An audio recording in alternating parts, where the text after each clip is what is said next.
The 2024 Azerbaijan Grand Prix has come and gone, and it's Oscar Piastri who's on top. Could he push for a title charge later on in the season? Who knows? Before we get into it though, leave a like, subscribe if you're new. If you like weekly or race weekly F1 reactions where I talk about every race, then like, subscribe, this is the place for you. So we are be talking about the Azerbaijan Grand Prix, both in F1 and in F2.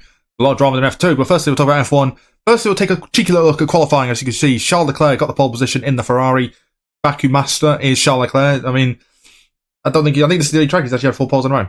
So, I mean, he's ready to do that in general. So, Baku is a fantastic track for Leclerc, and as a result, he gets another pole. No surprise there.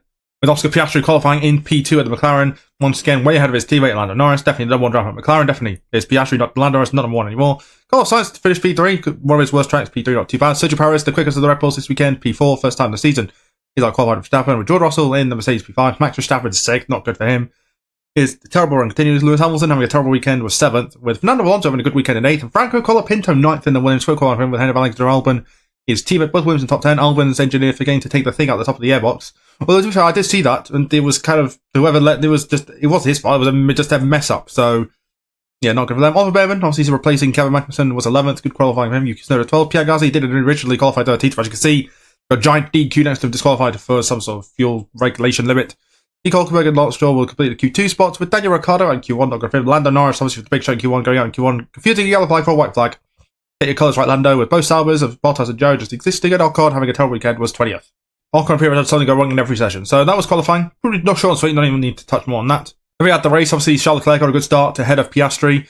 Perez got past Sainz, and Verstappen got past Russell off the start, which was pretty good. You had a contact on that one. Yuki Tsunoda, Lance Stroll making contact, as a result Tsunoda ended up retiring with damage to his side pod. Second race, the Rory's had someone punt him in the right rear. This one doesn't want just a race against this, just a lap 1 thing. Tsunoda eventually, as you can see, returned lap 14. But if the first part of the race was just standard, boring, nothing, just nothing, about 1.5 seconds, pretty much between every car. And it wasn't until the pit-stop phase that these started to get interesting. Perez pitted for undercut. Norris, McLaren big brain. See, Norris is why Norris is number 2 driver. Backing up Perez in the middle sector to allow Piastri to pit and come out ahead of him. Otherwise, Perez could have won the race if that wasn't the case. Leclerc, he was like 5 seconds ahead of Leclerc, pitted and came up right in front of him. I just didn't have to really have the pace on the hards. So you had Leclerc, Piastri, Perez all right next to each other. And Piastri at DRS, and it looked like he was going to get close. He went for the dive bomb and caught Leclerc napping and got the lead. Leclerc had himself P2. And Leclerc was like, okay, fine, you could have the lead now. I'll just come back and get you in the next lap. Just couldn't and tried. And it was pretty much the most predictable thing. It was fun to watch, but it was predictable. You knew, it was the same move. Leclerc DRS, if he was 7 seconds back, forget about it. If he was half a second back, Piastri just moves to the left, stays on the left. Leclerc goes to the outside, can't do anything, and that's it. So that was pretty much the race for 20 odd laps. Perez was there pretty much in the distance, having a good race. And then, things started to go normal. You had Verstappen struggling as always. Norris was stuck behind Albon the whole time. Norris and Verstappen had a bit of a battle. No one's really talking about it. Verstappen had to brake on the straight, by the way, because I've watched the Verstappen Norris. Norris moved very late. Verstappen had to brake because DRS closed, and he only closes if you brake, and then he opened it again. So I'm surprised that wasn't investigated, to be honest. And then Russell eventually got past Verstappen because Verstappen, as I said, was struggling all race. And Norris pitted, came out in front of Alonso, and was able to catch up Verstappen until Verstappen eventually passed Verstappen. Hamilton started in the pit lane after changing an engine along with Ocon. I mean, Ocon, I kind of predicted he was going to start in the pit lane. It made sense. Hamilton, I guess they just didn't have any more engines to start the pit lane. And a terrible race was just stuck behind cars already. Stuck behind Gasly again. If you know, you know. In the 2022 flashbacks. Eventually you can see he finished 9th, but obviously things kicked off at the end. Well, firstly, Lance Stroll retired with some brake issues. And then obviously the big thing, Leclerc's tyres completely finished. And then Perez had a run. Got past Perez, and this again, Leclerc pushed him into the wall. If Perez didn't back out of it, he would have been in the walls. No one's talking about that. And then Sainz and Perez going through turn 2. Sainz and Perez, Sainz just smooths into Perez slightly, both into the wall out of the race on the straight, on the back straight between turn 2 and 3, both out of the race. Really shame for Perez, because he was on course for a podium. Would have been his first podium since Miami? No, China. First podium since China. It's been a long time. It gets taken away from the Rovo as well. It was having a great race, great weekend, great race. Great race, quick as a Verstappen by far all weekend. Quick, I know this is Perez's best track, but even then, considering how bad Perez's year has been, to still be on the pace is pretty good. And it's off the course of running in science. It's gone down as a race against them. It was probably fair enough. They both could have. I mean, they both did end up moving into each other. But I think Sainz slightly more. But I guess it's just one of those things. It's a shame because that could have been about for P2 if they both got past Leclerc, but it wasn't meant to be. As a result, Norris ended up 4th, Verstappen 5th in the end, with Russell getting a punt. Once again, George Russell. Meanwhile, Oscar Piastri was miles out in front, by the way. Charles Leclerc 2nd. George Russell benefiting again from a crash between a Red Bull and a quick car. It's time to pick up Ferrari, not McLaren, to get a podium. Lando Norris, 50th to 4th, good race for him, got the fast lap as well. So he gains 3 points off Verstappen, who ended up in 5th. Fernando Alonso had a fantastic race in 6th. And both Williams, Alex Albon and Franco Colapinto. Round of applause for Colapinto as well, by the way. First point in F1 in his 2nd race, really cooking as Colapinto. Lewis Hamilton, his miserable race, ended up in 9th. His miserable weekend, really finished 9th, getting a couple of points. With Oliver Behrman getting a point in 10th for Haas, just ahead of his teammate Nico Hulkenberg, who kind of got screwed at the end because of the crash. When I was in debris got stuck in his car, so he couldn't really go much. Then by the time the debris gone, it was to the green flag stage. By the way, why was there no safety car at that point? Lost out to Hamilton and Behrman. Hulkenberg, that's just remembered Hulkenberg when the safety car comes out at that point. Yeah, I don't know what I said. Like, look where Leclerc finished, 10 seconds, by the way. Hulkenberg was 93, so obviously the gap's a bit much, but like, there was a minute until the whole safety car came out. Like, why was the safety car not out straight away? There's 2 cars in the middle of the straight, debris all over the track. Now just leave the race going on. Why? That's just they go on about, oh, we have a little sprinkle of a little shower. No, we can't race. Sorry, can't race in the rain. Too wet, too dangerous. But there's 2 cars in the middle of the track, debris everywhere. No, it's safe. No, green flag. No, nothing wrong with that. Nothing wrong. Keep going, mate. Keep driving, mate. Keep driving, guys. Nothing wrong with that. Idiots. Just good consistency as always. And I can't bit Hulkenberg in the ass as a result. Next, going down the order, Pierre Gasly, Alpine, nowhere. 12th was good. Daniel Ricciardo, RV was struggling as well. Was 13th. Zhou Guanyu in 14th with Aston Rock and Valtteri Bottas completed the order. That's the end of the full retirements. Perez and Sainz with the crash. Stroll with brakes. Was it actually brakes or it just could be asked? As well as obviously Sonoda. So yeah, as a result, Verstappen 59 points now ahead of Norris. So, Norris, still obviously all to play for with 7 races to go. Obviously Singapore next week, which again is one of Verstappen's worst tracks. The only track he's never won at. So that's great, isn't it, for Verstappen? And McLaren take the lead in constructors over Red Bull, but Ferrari screwed themselves. That crash was really screwed. Like, Ferrari will course with big points instead.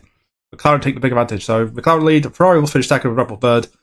But yeah, Singapore next week. Sainz obviously won the last time. So we'll see if, we have a good battle. We could have Ferrari, McLaren, Mercedes were quick there last year. Maybe this is the year Red Bull are good there, so we could have a good battle in Singapore. So time will tell. Then we obviously move on to F2, because obviously F2 was here this weekend, and the sprint race is very on F2-like. There was barely anything happened. Joshua Dirksen won the race in the AIX. First win of the year for him, the 15th different winner of the season. AIX's 2nd win of the year. And Dirksen becomes the first Paraguay driver to win in F2. And who knows when the last time a Paraguay driver won in the 2nd tier of F1. The 2nd tier of Formula racing. So F2, GP2, whatever you want to call it. So yeah, great result for him. And he's been cooking a lot, Dirksen. Dirksen, a lot of people, was like, how the hell's he got a seat? And here he is. He's absolutely cooking. And then, by the rumours, he's got a top seat next year in F2. So he should be interesting to watch for next year. Yeah, great race for him to win the sprint race. Jack Crawford getting a podium as well and down to P2. And Gabriele Mini in his first race in F2, obviously filling in for Oliver Behrman, who's obviously driving the Haas, gets a podium in the end. So a great race for him in his first start in F2 to get a podium. After especially after the heartbreak of F3 in Monza, to come back 2 weeks later and get a podium. Good result for him. Victor Martins, good race in 4th. Gabriel Cleto, good points for him. First, Paul Aaron from mid-pack to 6th, good points for him.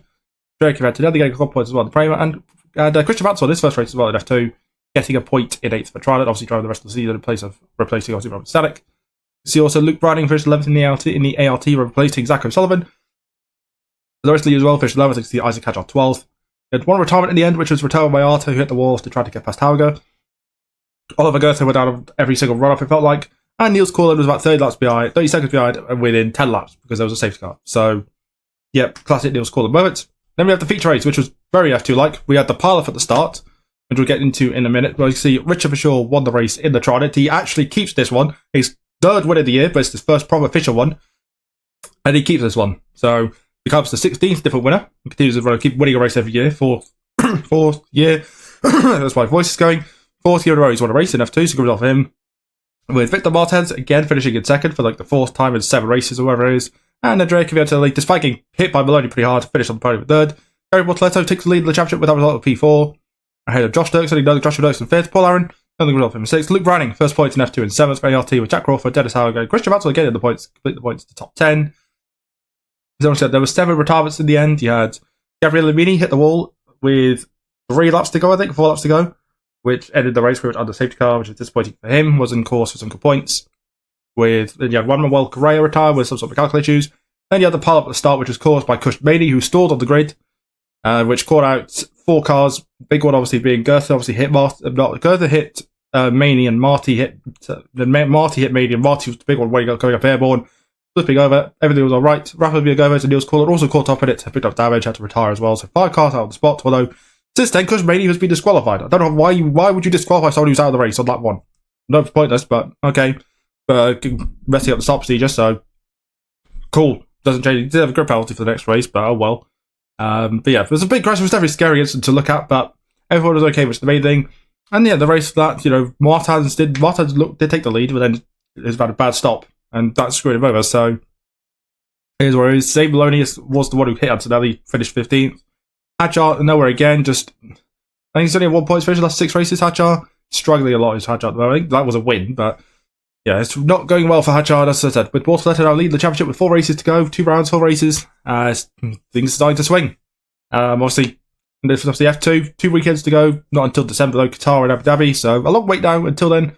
But Hadjar Bortoleto versus Hadjar for the championship should be very interesting. It'll also be interesting to see how many of these drivers is the last race, because if any of these, there's rumours, the potential rumours, maybe Martins or Maloney may jump to Formula E. If they do, then they're out, because then they're not going to drive in Qatar or Abu Dhabi, because the first race is the same weekend as Abu Dhabi, but it's in Brazil, so you need to get to Brazil. You have tested before that, so we would just see how many of these drivers, some of these drivers might not be there, and by the time we get to Qatar, Neil's Corlin, if he's still there, then God help us all. But yeah, it's just good to see Richard Shaw actually win a race, not getting disqualified for once.